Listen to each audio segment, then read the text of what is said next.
Ayun, good morning po sa ating lahat, no? At yan, bale 3 days tayo makakapag-ipon ng itlog, ng pugo. Ayan, no? At syempre, automatic si Ma'am Ruby ay 100 pieces kada araw ang kinukuha niyan. Okay? So makakapag-ipon tayo, nakapag-ipon na tayo kahapon, ngayon hanggang bukas po, no? Ayan, okay? So doon muna tayo sa kabila. Dahil bumalik na ang ating ayam si Manny. Actually po ito galing po kay Sir Ton po to, no? Sir Ton Kamantigi ng Olongapo. Ayan, no? At pinalitan ko yung ano niya, yung tawag dito, yung asil niya, no? Tapos ginawa niyang free ito. Kaya ang pangalan nitong manok ko, free. Ayan. So, yung mga ninuno nitong mga oriental sweaters natin, yun, no? Yun. Yung kasama nito. Ayan. Binigay niya as free. Ayan. All black po yan. Buto, laman loob, at saka meat, no? Ayan. Black meat yan. O, diba? So, nakakatuwa. Ayan, show. Tanda niya na. Nabuhay natin. Ang lit-lit po niya nung binigay, no? Day old lang. Tapos binigay ni Sir Ton as free. Oh, yan na siya, si free, no? Ang galing po lumaro nito. Actually, hindi po ito pure, no? Hindi siya pure, no? Bale, red kelso ng Firebird. Tapos, inahin is ayam si Manny. Ayan siya. Yan po, no. Cross na po 'to, no, ng Red Kelso ayam si Manny. Yung tatay niya ay galing po sa Firebird, kung hindi ako nagkakamali, no.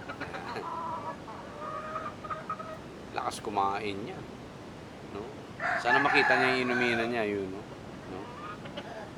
Ayan, may sparring partner na naman tong si Asil Boston natin at saka tong si Golden Boy Sweater. At soon, itong mga oriental sweaters po natin, pag lumaban na yung mga yan, no, matututo sila dito. High flyer po to, no? High flyer, mailag, ayan, no? So, yan ang magiging asawa nitong mga to, no? Yung mga, ano natin, oriental sweater na inahin. No? Marami tayong inahin dyan. Sana sila? Yung iba na wala na po, no? Hindi na nababantayan ni mama ng maayos. Alright? So dito tayo. Kumustahin din natin tong si ano natin. Ayan, Yan. Yung labuyo natin binigay ni Sir Dick, no? Wild chicken po to. Wild chicken. Ayan siya. Ang ganda, no?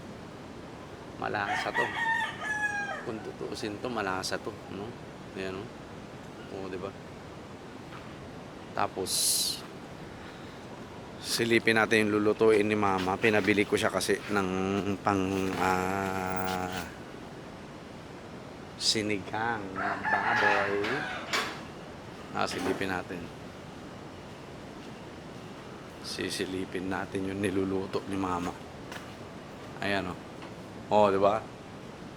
Mag-aadobo daw siya ng sitaw.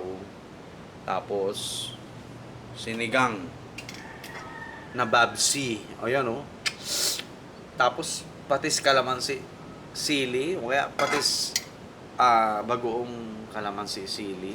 Ayan, sarap po, boy. Tapos maraming kangkong, siling haba. Tapos ito.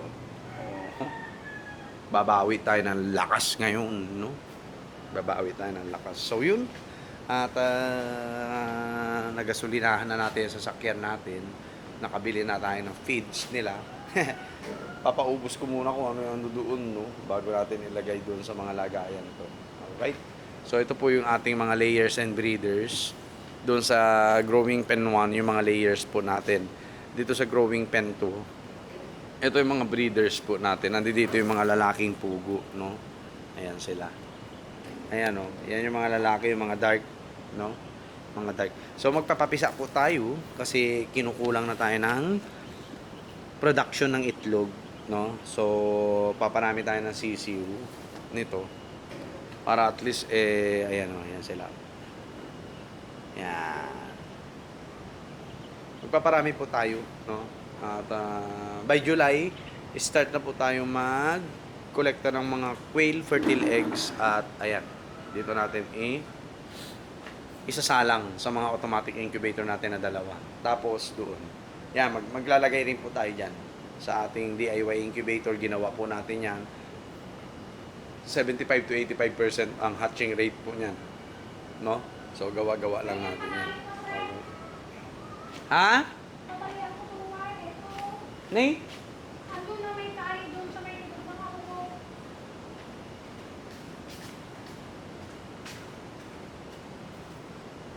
Yan, tanggalin mo yan. Nay?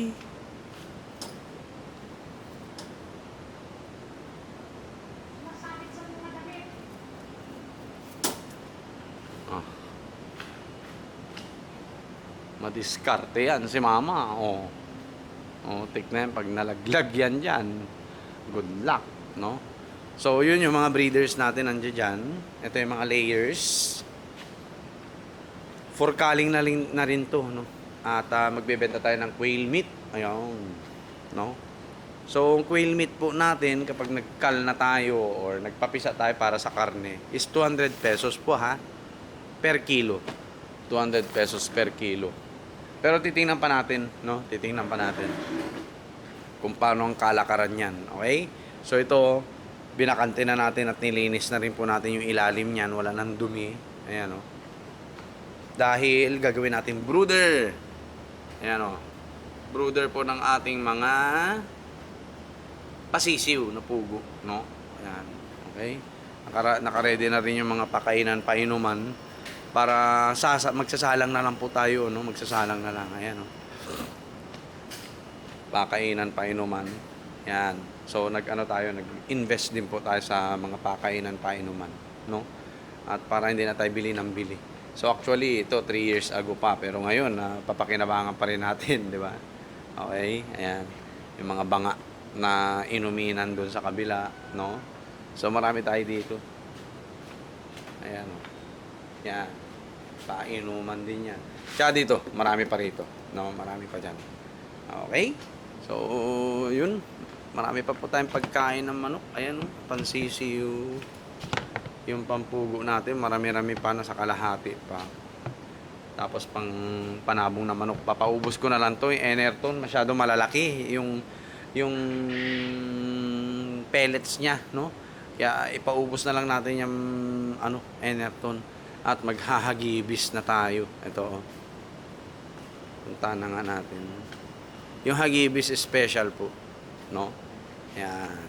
Yan ang pagkain ng mga manok natin sa kabila.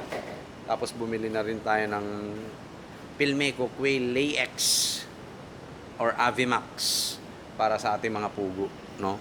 At para at least wala na tayong problema, no? May gasolina sa sasakyan, may pagkain ng mga alaga natin, no? At para at least kolekta na lang ng kolekta ng itlog, benta na lang ng benta ng itlog. Alright?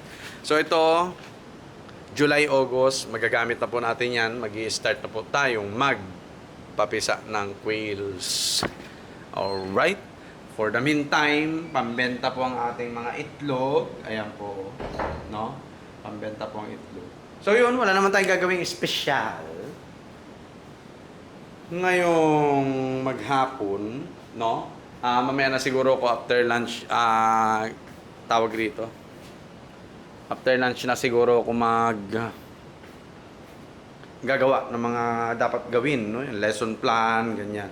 Research tungkol sa mga i-discuss ko next week, no? Ayan, no? So relax mode lang muna po, no? Ayan, tumataas po yung mga analytics natin sa Facebook, sa YouTube. Maraming salamat po sa suporta, no? Kung hindi po dahil sa inyo, hindi natin makukuha yung mga pasahod ni Meta, no? Alright? So yun lang po. God bless po sa ating lahat. Peace.